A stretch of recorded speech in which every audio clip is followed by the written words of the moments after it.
오늘은 파트 A입니다. 그래서 오늘은 로마서 5장 1절과 2절, 2절의 말씀을 가지고 말씀을 좀 나누고요. 다음 주에는 나머지 3절, 4절, 5절을 가지고 말씀을 좀 나누겠습니다. 이 파트 1에서는 우리 그리스도인들이 가질 수 있는 즐거움에 대해서, 또 다음 주에도 계속해서 그 즐거움에 대해서, 세 번째 즐거움에 대해서 말씀을 좀 나눌 텐데요. 여러분, 믿음, 소망, 사랑 눈에 보이십니까? 눈에 안 보이죠? 믿음, 소망, 사랑은 눈에 보이진 않습니다. 그런데 그 믿음과 소망과 사랑이 보여질 때가 있습니다. 언제 보여지냐면요, 데살로니가 전서 1장 3절에 보시면 이렇게 기록하고 있어요. 너희의 믿음의 역사와 사랑의 수고와 우리 주 예수 그리스도에 대한 소망의 인내를 우리 하나님 아버지 앞에서 끊임없이 기억하미니, 이렇게 기록하고 있습니다. 사랑이 보이지 않지만 사랑하기 때문에 수고한답니다. 믿음의 역사라고 표현하고 있거든요.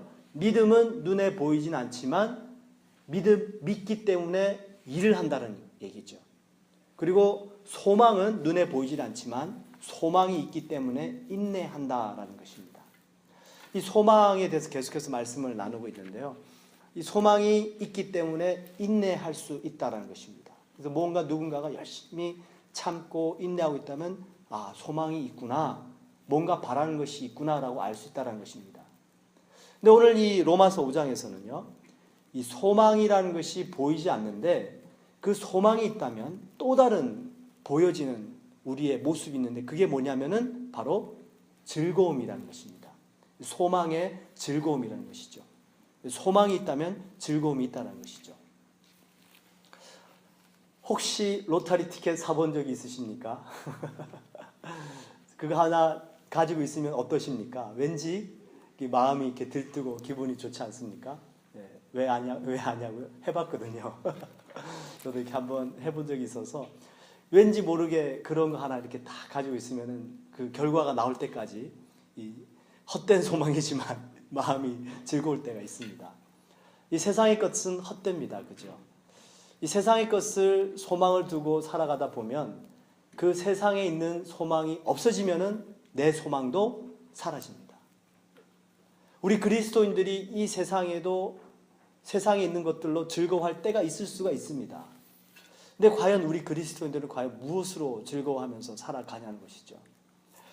오늘 잠깐 그 본문 말씀을 연결하면서 한국의 어떤 아주 그 유명한 목사님이십니다. 이름만 대면 다 아시는 분인데, 이분이 그 페이스북에다가 이렇게 글을 올려놓으세요. 이제 매일마다 이렇게 글을 올려놓으시는데, 높은 뜻 숭의교회, 여러분 잘 아시죠?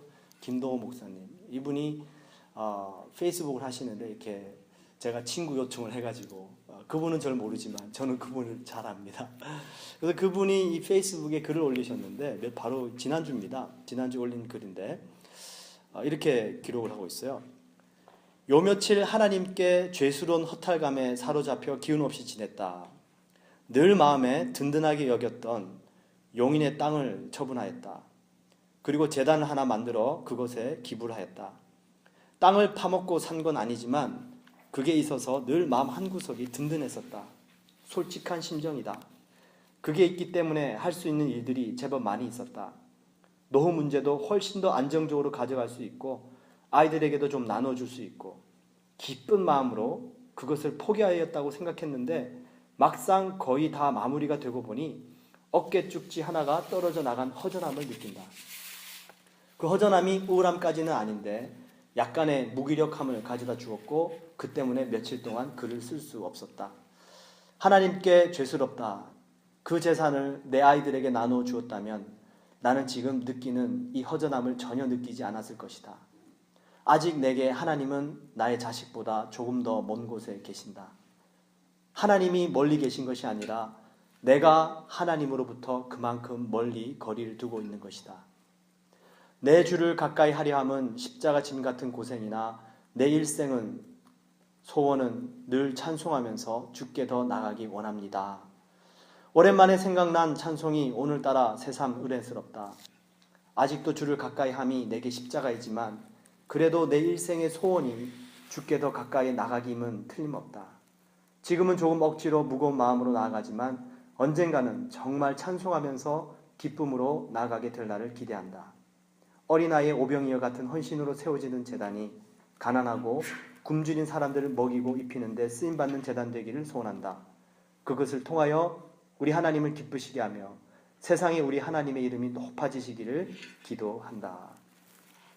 저희 이렇게 훌륭하신 목사님도요, 본인의 재산을 제단 설립을 위해서 내놓고 나니까 뭔가 마음이 허전함을 느꼈다고 합니다. 그러면서 이분이 그럼에도 불구하고 하나님 앞에 또 끝까지 나가려고 하는 모습을 보게 되는데요. 여러분, 분명히 세상이 주는 기쁨과 즐거움이 있습니다. 그렇죠? 그것을 우리가 거부하고 절제하고 누리지 않는다고 해서 아주 신령한 사람이 되거나 훌륭한 그리스도인이 되는 것은 결코 아닙니다. 중요한 것은 이 세상에 있는 것들을 누리고 즐기는과 동시에 우리의 진짜 기쁨과 즐거움은 이 세상에 두지 않는다는 것입니다. 그렇기 때문에 세상의 기쁨과 즐거움이 없어졌을지라도 하지만 힘들지만 다시 한번 힘을 내서 하나님께 나갈 수 있다는 것이죠. 그렇다면 우리의 진정한 그리스도인들의 진정한 기쁨과 즐거움의 근원이 무엇이냐는 것입니다. 어디에다가 내 소망의 즐거움을 두고 살아가느냐는 것인데요. 로마서 5장 1절에 보시면 이렇게 기록합니다. 그러므로 우리가 믿음으로 의롭다 하심을 받았으니 우리 주 예수 그리스도로 말미암아 하나님과 화평을 누리자, 이렇게 기록해요. 첫 번째 저희들 그리스도인들이 누릴 수 있는 이 즐거움은요, 하나님과의 화평입니다. 하나님과의 화평을 여기 보시면 누리자라고 되어 있잖아요. 이 누리자가 사실은 이 즐기자라는 의미도 여기에 포함되어 있습니다. 여러분, 하나님과 화평된 관계를 누리시고 즐기고 계십니까? 네. 한번 인사 나누십시오. 우리 하나님과의 화평의 관계를 누리십시다. 한번 인사 나누십시오. 네. 네. 이 화평을 거꾸로 하면 평화가 되잖아요. 화평, 평화 이렇게 됩니다. 근데 화평과 평화는 같은 건 아니더라고요. 이 평화는 전쟁이 없는 상태입니다. 평온한 상태죠.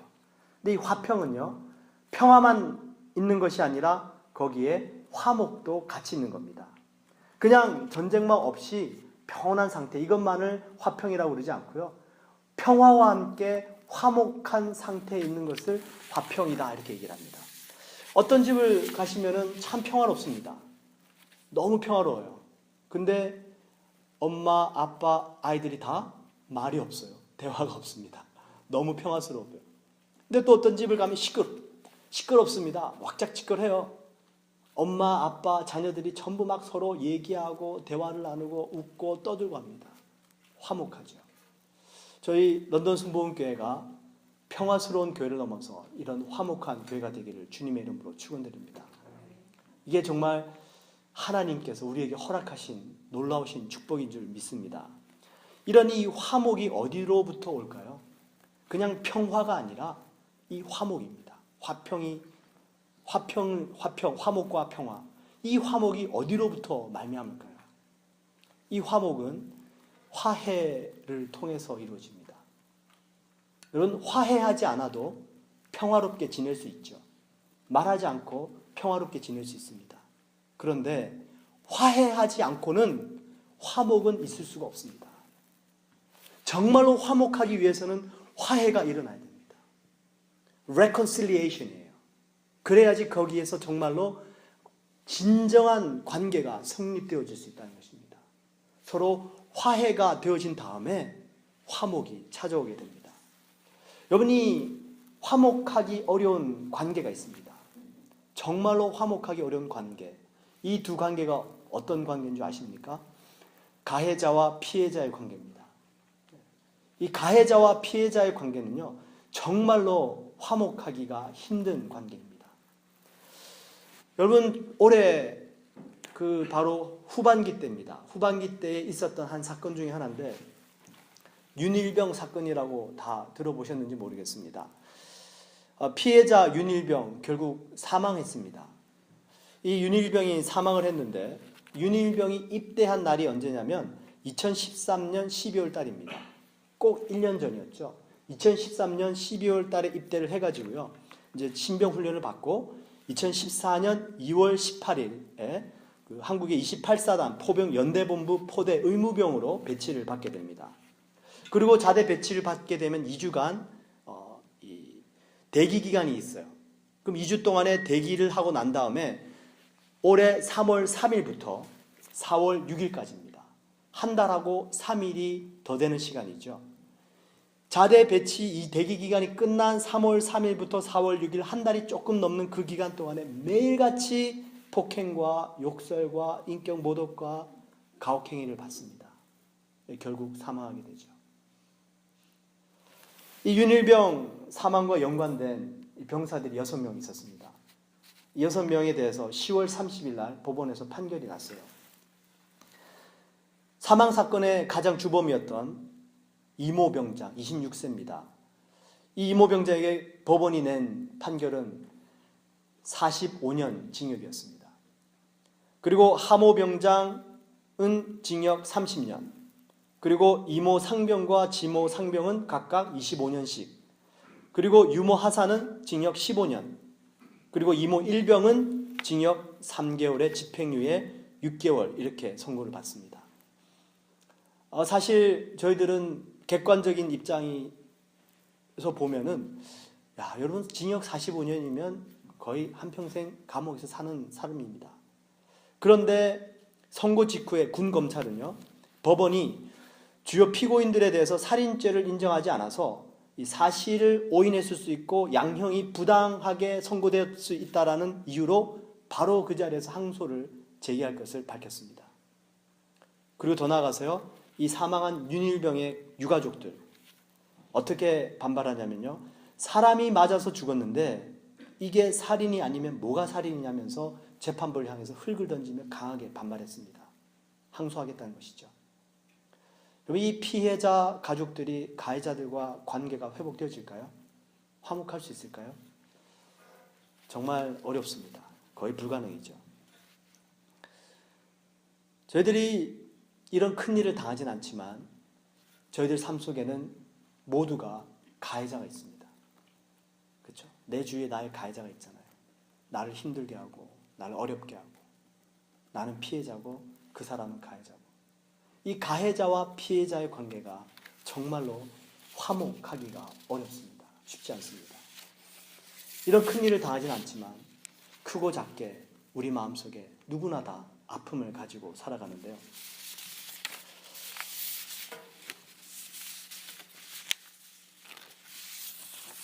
이 상처 때문에 화목하기가 참 어렵습니다. 좀 친하게 지내보려고 다가갔더니 상처를 받는 거예요. 그러니까 어떻게 합니까? 선을 두죠. 선을 두면서 상처받지 않을 정도의 관계를 유지하면서 살아갑니다. 그러니까 화목하진 않지만 그 안에 보시면은 그냥 평화롭게 보이더라는 겁니다. 평온은 있는데 화목은 없다는 것이죠. 모두가 다 내가 상처받지 않을 정도의 거리를 두고 다 살아갑니다. 그러니까 평화롭죠. 문제는 없어 보입니다. 근데 정말로 그 안에 화목이 있는가라는 것입니다. 여러분, 저희들이 화목이라는 것, 우리들 안에 화목입니다. 형제, 자매, 교우들, 나아가서 우리의 이웃들, 이 사람들과의 화목을 이루어 가야 되는데요. 이 화목은 인간적으로 노력한다고 되질 않더라고요. 저희들이 정말로 화목하기 위해서는요, 우리 안에 이 화목이 있기 위해서는 먼저 체험되어지고, 먼저 저희들이 깨달아야 되어지고, 먼저 우리 안에 일어나야 되는 사건이 있습니다. 그게 뭐냐면 오늘 로마서 5장 1절에서 하나님과의 화평이다 말씀합니다. 하나님과의 화평을 내가 정말로 누려야지 내 안에 있는 하나님과의 화평의 관계를 통해서 내 이웃들에게 이것이 흘러갑니다. 이것이 없으면, 하나님과 나와의 화평의 관계가 없으면 내 인간적으로 내 이웃과 막 친하게 되려고 노력하게 됩니다. 그것은 한계가 있다는 것이죠. 정말 하나님과 내가 화목하게 되었구나. 정말 하나님이 나와 회복된 관계를 누리고 계시구나. 이것이 내 안에서 정말로 체험되어지고 믿어지고 내 안에 충만할 때 이것이 흘러가면 하나님의 화평이 내 이웃에게 흘러갈 줄 믿습니다. 이 로마서 5장 1절을 자세히 보시면요, 이 하나님과 화평된 관계 전에 오는 것이 있습니다. 우리가 믿음으로 의롭다 하심을 받았으니 우리 주 예수 그리스도로 말미암아 하나님과 화평을 누리자. 그 하나님과 화평의 관계 전해오는 게 뭐냐면은 우리가 믿음으로 뭘 받았다고요? 의롭다 하심을 받았으니 이렇게 됩니다. 이게 뭐냐면요, 바로 칭의입니다. 칭의예요. 칭의라는 말은 영어 표현에 보시면 justification 돼 있죠. 뭐냐면은 법원에서 당신은 you are justified, 너는 죄가 없어, 이렇게 판결을 난 겁니다. 하나님께서 우리에게 당신은 의롭습니다 라고 판결해 주신 겁니다. 하나님께서 우리에게 당신은 의롭습니다 라고 칭해 주신 거예요. 나는 죄가 있지만 최고의 재판장이신 하나님께서 당신은 무죄입니다 라고 선고를 해주신 겁니다. 그게 칭의입니다. 그래서 영어 표현으로 I am justified 이렇게 얘기합니다. 내가 죄가 있지만 하나님께서 그것을 덮어주신 상태를 얘기하는 거죠. 의롭다 하신 분은 하나님이시니 누가 정죄하리요 이렇게 얘기합니다. 아무도 정죄할 사람이 없다는 것이죠. 하나님께서 나를 의롭다 여겨 주셨기 때문에 그렇습니다. 이게 뭐냐면 칭의입니다. 아, 내가 정말 죄 많고 부족하고 연약한데 하나님이 나를 의롭다 여겨주시는구나. 아, 하나님 감사합니다. 그 의로움을 받은 하나님의 백성들이 하나님과의 화평의 관계를 누려가다는 것입니다. 여러분, 저희들은 이 의는 예수 그리스도를 믿음으로 말미암습니다. 예수님이 나의 죄 때문에 돌아가셨다. 그분이 부활하셨다. 그분을 믿어드렸더니 하나님께서 우리를 의롭다 여겨주십니다. 여러분, 여기서요, 예수님께서 나의 죄 때문에 돌아가셨다, 이 표현을 좀 더 실감나게 표현하려면 어떻게 되는지 아십니까? 예수님께서 나의 죄 때문에 돌아가셨다, 좀 더 실감나게 표현하려면요, 이렇게 표현해야 됩니다. 내가 예수님을 십자가에 못 박아 죽였다. 내가 예수님을 십자가에 못 박아 죽였다. 그럼 난 뭐가 됩니까? 가해자가 됩니다. 내가 가해자라는 겁니다.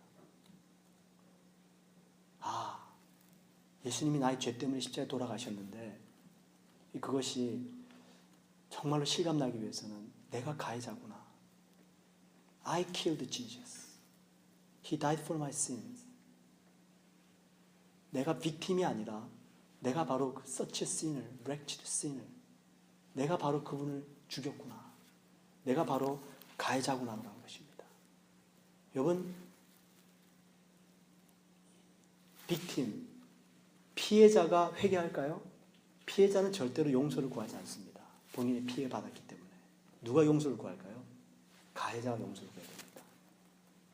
내가 가해자라는 것이 깨달아질 때에 거기서 진정한 회개와 용서가 터지게 됩니다. 사도 베드로가 오순절 날에 설교를 하죠. 성령을 받고. 사도행전 2장 23절에 보시면 이렇게 기록합니다. 너희가 법 없는 자들의 손을 빌려 예수를 못 박아 죽였으나, 너희가 법 없는 자들의 손을 빌려서 예수를 십자가 못 박아 죽였다. 간접살인이죠. 청부살인입니다. 사도 베드로가 오순절날 성령을 받고 이렇게 설교를 이어갑니다. 그러다가 나중에 설교 후반부에 가서 클라이막스 때 이렇게 얘기합니다. 36절에, 사도행전 2장 36절에요. 그런즉 이스라엘 온 집은 확실히 알지니 너희가 십자가에 못 박은 이 예수를 하나님이 주와 그리스도가 되게 하셨느니라. 직접 살인을 얘기합니다. 처음에는 간접살인으로 하다가 너희가 법 없는 자들의 손을 빌려서 예수를 죽였지, 간접살인을 얘기합니다. 그런데 이제는 후반부에 가서는 너희가 십자가에 못 박아 죽인 예수를 하면서 직접 살인을 설교하고 있는 것을 보게 됩니다. 그 설교를 듣다가 마음에 찔려서 형제여 우리가 어찌할꼬 하면서 가슴을 찢었던 사람들의 수가 3,000명이 되었습니다. 이 3,000명이 주님 앞에 회개하고 세례를 받게 되죠. 근데 여러분, 이 3,000명이 누군지 아십니까? 이 3,000명이 예루살렘에 거했던 유대인들은 아닙니다. 이 3,000명이 전부가 다 예수님께서 십자가 돌아가실 때 그 자리에 있었던 사람들이 아닙니다. 예수님을 알았던 사람들이 아니에요. 사도행전 읽어 가시다 보면 이 사람들이 어디서 모인 사람들이냐면, 우리는 바데인과 메데인과 엘람인과 또 메소포타미아, 유대와 갑바도기아, 본도와 아시아, 부르기아와 밤빌리아, 애굽과 및 구레네, 가까운 리비아 여러 지방에 사는 사람들과 로마로부터 온 나그네 곧 유대인과 유대교에 들어온 사람들과 그레데인과 아라비아인들이라 우리가 다 우리의 각 언어로 하나님의 큰 일을 말함을 듣는도다. 중동 지역에서, 아시아에서, 유럽에서, 모든 세계 각 지역에서 온 사람들입니다. 이 사람들이 사도 베드로의 설교를 듣습니다. 너희가 십자가에 못 박아 죽인 예수를 하나님이 높이셨다. 그들이 회개합니다. 아, 어찌할꼬 내가 예수를 죽였구나. 여러분, 2000년 전에 예수님께서 돌아가신 그 사건이 지금 이 시대도 똑같이 우리들에게 적용됩니다. 그냥 예수님이 나 때문에 돌아가셨군 이 정도가 아니라 내가 가해자라는 것입니다. 내가 그 예수를 십자가에 못 박아 죽였다는 것입니다. 그 죄 없는 예수 그리스도를 내가 죽였다는 것입니다. 마음의 문제입니다. 사도행전 2장 8절부터 12절에 보시면요, 사도행전 2장 38절과 39절에 보시면요, 베드로가 이르되 너희가 회개하여 각각 예수 그리스도의 이름으로 세례를 받고 죄사함을 받으라. 그리하면 성령의 선물을 받으리니 이 약속은 너희와 너희 자녀와 모든 먼데 사람 곧 우리 주 하나님이 얼마든지 부르시는 자들에게 하신 것이라 하고. 시간과 공간이 문제가 아닙니다. 하나님이 부르신 사람들은 이것을 깨닫는다는 것입니다. 내가 예수를 못 박아 죽였구나. 내가 예수를 죽인 바로 그 장본인이구나. 내가 가해자구나라는 것입니다. 하나님이 부르신 사람들은 이것이 깨달아지고 그 예수 그리스도 십자가 앞에 무릎 꿇고 회개하게 되더라는 것입니다. 이 초대교회 때 그 마음을 찢으면서 예수님께 돌아온 이 3,000명의 사람들은요, 본인이 받은 상처 때문에 피해의식에 사로잡혀 있었던 사람들이 아니다라는 사실입니다. 이 3,000명은 이들이 회개했을 때 보면은 이들은 바로 예수 그리스도의 십자가에 못 박은 그 가해자들이 자신이다라는 것을 깨달았던 사람들입니다. 그리고 회개하고 용서를 구하고 주님 앞에 돌아오게 되죠. 여러분, 우리 인간의 이기심과 교만은요, 내가 받은 피해와 손해는 아주 민감하게 생각합니다. 그런데 내가 다른 사람에게 준 상처에 대해서는 둔감합니다. 이게 우리 이기심과 교만입니다. 근데 여러분, 성령님의 은혜를 받고 나니까 내가 가해자인 것이 깨달아지면서, 내가 예수님을 십자가에 못 박았다는 사실이 깨달아지면서, 혹시 이제 나 때문에 상처받은 사람은 없는가? 혹시 나 때문에 힘들어한 사람은 없는가? 돌아보게 되더라는 것이죠. 여러분, 피해의식에 사로잡혀서 주님 앞에 나오면요, 주님이 위로해 주십니다. 정말 우리 하나님은 상한 갈대를 꺾지 않으시고 꺼져가는 등불을 끄지 않는 분이심을 믿습니다. 누구든지 상한 심령으로 주님 앞에 나오면 하나님이 위로해 주시고 감싸 주십니다. 근데 여러분, 이 피해의식을 가지고 주님 앞에 나오다 보면 회복이 안 돼요. 건강해지지 않습니다. 남을 돌아볼 여유가 없습니다. 우리가 언제 이 상처와 피해의식에서 뛰어나올 수 있게 되냐면 예수 그리스도의 십자가를 바라볼 때입니다. 내가 예수를 십자가에 못 박았구나. 내가 가해자구나. 그런데 그 하나님께서 나를 용서해 주셨구나라는 겁니다. 하나님께서 나를 용서해 주고 나니까 이 가해자인 내가 그 하나님 아버지와 화목하게 된 겁니다. 이게 너무 감사한 거예요. 이게 너무 감격이 되는 겁니다. 야, 하나님, 내가 당신의 그 아들을 십자가에 못 박아 죽였는데 당신이 나를 용서해 주셨군요.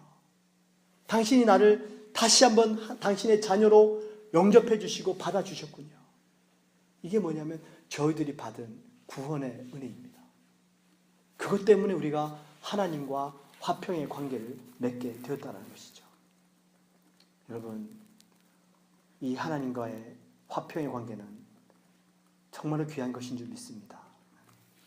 이 하나님과의 화평의 관계를 맺게 된 이 사실을 끊임없이 묵상하시고 내 마음속 깊이 여러분 뿌리 내리실 수 있기를 주님의 이름으로 축원드립니다. 여기서부터 시작합니다. 이 가해자인 나를 주님이 용서해 주셨군요. 여기서부터요, 내 상처가 회복되기 시작합니다. 다른 사람들을 돌아볼 수 있는 여유가 거기서 생깁니다. 근데 나의 이기심과 나의 교만은 내가 받은 상처와 내가 받은 피해와 거기에만 자꾸만 초점을 두게 합니다.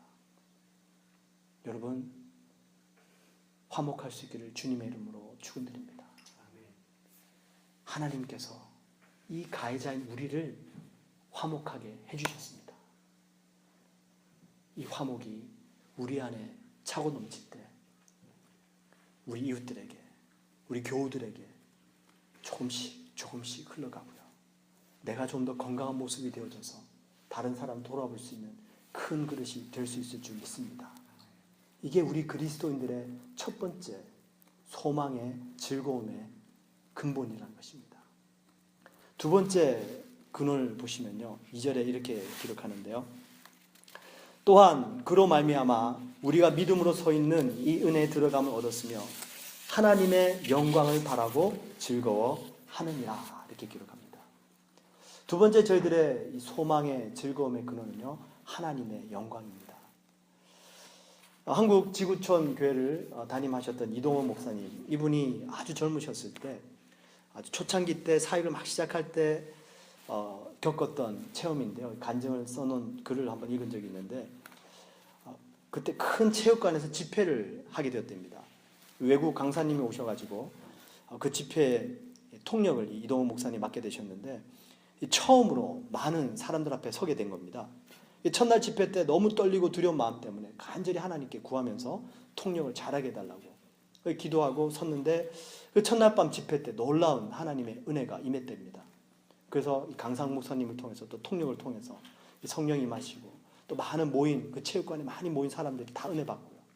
그리고 훌륭하게 집회를 다 끝내고 이동훈 목사님이 이제 숙소로 돌아왔습니다. 숙소로 돌아와 있는데, 그 집회에 참석했던 목사님들하고 이제 많은 대접하시는 분들이 장로님들 숙소로 찾아와가지고는 오늘 너무 좋았다고, 집회가 너무 은혜스러웠고 많은 사람들이 은혜 받았다고 하면서 그 이동훈 목사님께 그러더랍니다.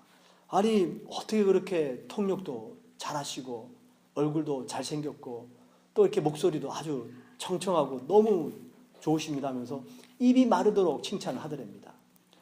그러니까 처음으로 그런 대중 앞에 선 이분이 그 사람들의 칭찬을 들을 때에 무슨 생각이 나냐니까, 야, 드디어 내가 한국 교회에서 떠오르는 샛별이 되었구나, 그 생각이 순간 스쳐 지나가더랍니다. 그러면서 사람들이 다 가고 난 다음에 마음이 들뜨는 거예요. 그 큰 집회에 통역자로 서서 또 사람들로부터 큰 칭찬을 받고 나니까, 야, 내가 이제 한국에서 뜨는구나 하면서 마음이 기쁜데 들뜬 마음 때문에 잠이 오지 않더랍니다. 잠을 설치고 둘째 날 저녁 집회 때 통역을 하려고 섰습니다. 5분쯤 통역을 열심히 했습니다. 근데 웬일입니까? 갑자기 목소리가 잠겨버린 겁니다. 아무리 소리를 질러도 소리가 안 나오는 거예요. 결국 안 돼가지고 통역을 바꾸게 됩니다. 너무나도 창피한 거예요, 이분이. 집회가 끝나기도 전에 불이 나게 택시를 타고 숙소로 돌아와 버립니다. 그리고는 숙소에 누워가지고 너무나도 창피스럽고 정말로 이제 어떡하나 이 망신을 그러고 있는데, 밤늦게 마음속에서 하나님의 음성이 들리더랍니다. 하나님 하시는 말씀이, 그 목소리가 네 목소리냐? 통역하는 능력이 내 것이냐? 내가 준 선물, 내가 준 은사, 내가 준 목소리, 내가 준 능력을 가지고 왜 나의 영광을 가로채느냐? 그 말씀이 이렇게 마음에 확 울려 퍼지면서 이분이 그 자리에서 무릎 꿇고 회개를 하기 시작했답니다. 그러면서 한참을 회개하고 성경을 딱 폈는데요, 시편 115편 1절이 눈에 확 들어오더랍니다. 시편 115편 1절에 이렇게 기록하는데요. 여호와여, 영광을 우리에게 돌리지 마옵소서. 우리에게 돌리지 마옵소서. 우리 주의 인자하심과 진실하심을 인하여 주의 이름에 돌리소서. 그 시편이 그냥 마음에 와닿는 겁니다. 그러면서 다시 한번 하나님 앞에 회개하고 잘못했노라고 하면서 그랬는데, 하나님께서 이분을 다시 한번 위로해 주시고 용서해 주시면서 뭔가 강한 힘이 그분을 꽉 껴안는 느낌을 받으셨대요. 그러면서 다시 마음속 내면 깊은 곳에서 들려오는 이 음성이 있는데, 이제 나를 의지하고 겸손하게 사역을 계속하라, 그러더랍니다. 그리고 이제 셋째 날 저녁 때 집회를 하는데 다른 목사님들과 장로님들이 염려의 눈초리로 쳐다보더랍니다. 그런데 셋째 날 하나님께서 붙잡아 주셔가지고 아주 통역도 잘하시고 무사히 집회를 마쳤다라는 간증을 읽은 적이 있습니다. 여러분, 저희들이 사람들로부터 인정받고 칭찬받을 거 생각하면요, 기분이 좋습니다. 정말 그런 거 생각하면 마음이 들뜨고 소망이 생겨요. 근데 저희들은 모든 영광을 하나님께 돌려드려야 될 줄 믿습니다. 저희들이 하나님께서 우리들의 영광을 받아주실 때가 많이 있죠. 지난주에 말씀드렸던 것처럼 우리가 하나님을 믿어드릴 때 하나님 영광 받으십니다. 또 저희들이 하나님 앞에 감사할 때 하나님 영광 받으십니다. 또 요한복음에 보시면은 저희들이 삶 속에서 열매를 많이 맺을 때 하나님이 영광을 받으십니다. 하나님이 영광을 받으시는 몇 가지들이 있습니다. 근데 여러분, 하나님께서 영광 받으실 때 오늘 이 본문 말씀을 통해서 살펴보면 그 언제 영광을 받으시냐면 우리가 구원받을 때, 죄인이 회개하고 돌아올 때 하나님 영광 받으십니다. 여기 로마서 5장 2절에 나타나 있죠. 하나님의 영광을 바라고 즐거워하노라. 여기서 영광은 구원의 영광을 말씀하고 있습니다. 근데 여러분, 가만히 한번 생각을 해보십시오. 구원받아서 좋은 사람은 누굽니까? 저희들이잖아요. 아니, 하나님, 우리가 구원받고 죄인이 용서함 받았으니 우리가 좋은데 왜 영광을 하나님이 받으십니까? 왜 그러냐면요, 우리 하나님은 구원하시는 하나님이기 때문에 그렇습니다. 무슨 말씀이냐면 하나님께서 하시는 일이 구원하시는 일입니다. 여러분, Jesus, 예수라는 말이 있죠. 이 말이 구약시대 때는 이름이 뭐냐면 조슈아입니다. 예수와 여호수아 이렇게 되죠. 이 뜻이 뭐냐면 God saves입니다. 하나님은 구원하신다는 뜻입니다. 그래서 예수님께서 살아 계셨던 그 당시 때는 이 지저스라는 이름이 흔했답니다. 그래서 저희들이 예수님을 명할 때 어떻게 명합니까? 그 앞에 예수님의 고향을 붙이죠. 나사렛 예수 이렇게 얘기합니다. 그것이 왜 그러냐면 그 당시 때 그 이름이 많이 쓰여졌다는 것을 얘기합니다. 그래서 나사렛에서 난 예수라는 것이었습니다. 그 예수의 이름 속에는 하나님이 구원하신다는 의미가 들어가 있습니다. 우리 하나님이 하시는 일이 바로 구원하시는 일이기 때문에 우리가 구원을 받으면 하나님이 영광을 받으십니다. 여러분, 사람도 마찬가지 아닙니까?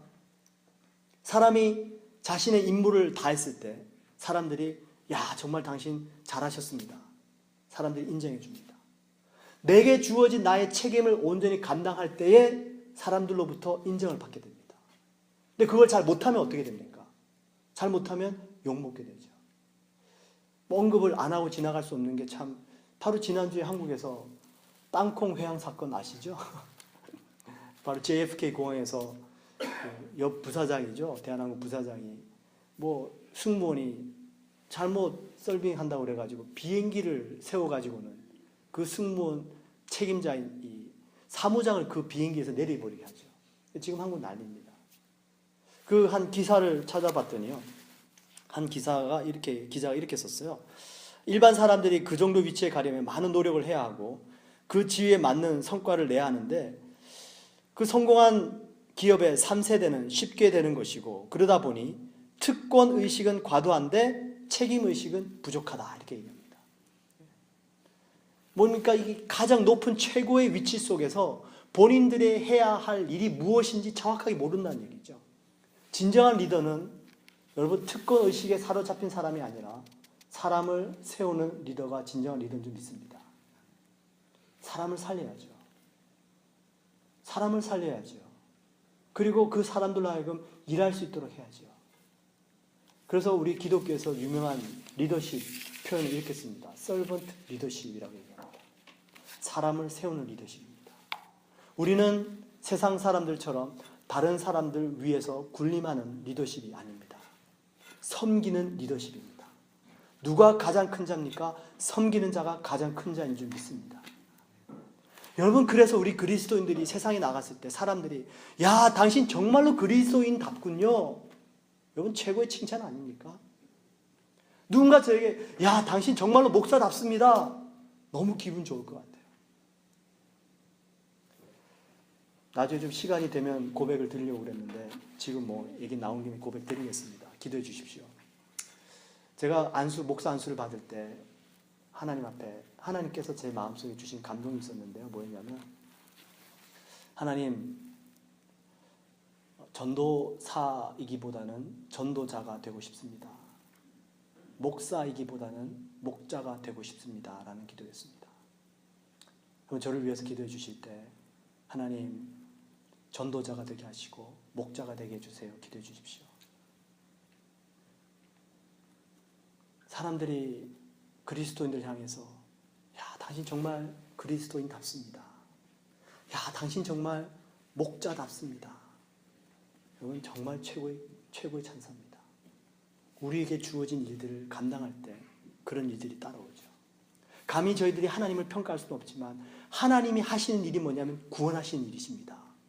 그 구원하신 일을 하시는 하나님께서 죄인들을 구원하시니까 그 죄인들이 구원받아서 좋기도 하지만 우리 하나님께서 영광을 받으시더라는 겁니다.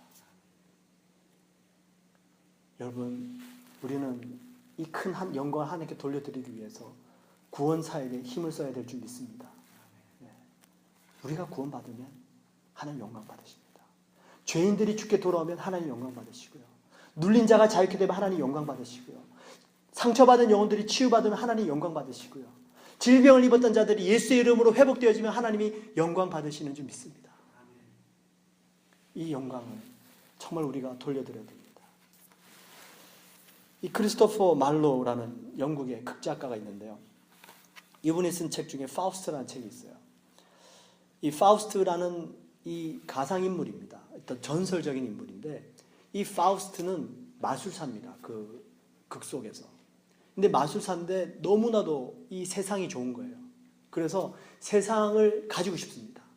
세상에서 어느 누구보다도 지혜롭고 싶고, 이 세상이 가지고 있는 물질과 능력을 마음껏 발휘하면서 성공하고 싶은 욕구가 가득 찬 사람이 파우스트라는 인물입니다. 그래서 이 파우스트라는 인물이 그 극 속에서 그것을 이루기 위해서 마귀와 계약을 맺습니다. 24년 동안 계약을 맺습니다.